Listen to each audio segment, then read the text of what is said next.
I want to show you a cool little video how to test ground on your outlets. If you have bad ground, you might notice you're getting static electricity, like let's say for musical instruments, for example. One problem you might have is you might get a loud buzzing when you're plugged into your amp until you touch the metal strings. So when you touch the metal strings, you're then grounding it out, which could indicate that you have an improper ground coming from your outlets. So the way this system works is basically you have this, so on an outlet you have your hot leg, you have your common, and then you have your ground. If that ground is not hooked up or partially connected or not hooked up properly, at least you could have a world of problems. There's a lot of stray electricity that could be running through this circuit, and if it is not grounded properly, then that could ruin appliances, it could ruin electronics, cause other issues. And you want to make sure everything's grounded properly. Some houses don't even have a ground, and there's a way around that by installing GFI outlets, but that's a whole nother topic. So anyways, basically, get your meter.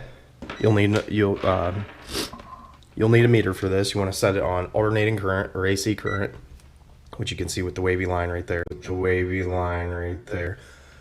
And I have a whole nother video on how to use a meter and then how to test voltage on an electrical outlet. If you need more tips on how to use the meter, that would be a good video to watch, and I'll put a link in this video. Anyways, you want to test ground to make sure that you have proper ground. You're gonna plug your one lead into your hot side, and the other into the ground, and it should read your voltage, which is 120 volts right here. That's perfect. That's what is coming out of this outlet. So I know that everything is getting grounded through this outlet. So let's say you have several different outlets on one circuit. The last 5 are good, or the first 5 are good, and you have ground, and the last one doesn't have ground. What you'll do is you'll test each outlet up until that point until you hit the one with the bad ground. And then you know between that outlet, the one outlet that had 120 volts to ground, and then this outlet that has, let's say, 50 volts to ground, you know there's a problem with that bare copper wire that goes from that outlet to this outlet. So you can really save yourself a lot of time and effort. Instead of tearing each outlet out of the wall, you just keep testing until you get to the bad one. And usually the problem's between those outlets. So let's say that you forget what color lead. Obviously this is typically going to be your hot and this is going to be your negative or ground. But let's say you forget what color to install these in, or to test the outlet. You can do it backwards. It'll be fine. You can do the black on the power and the red on the ground. You'll still get the reading that you need right there.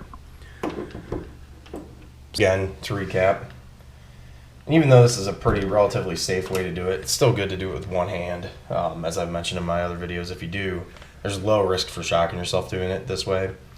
But anything's possible, I guess, especially if you had a break in one of your wires and your skin's touching it. So if you can do it with one hand. But hot,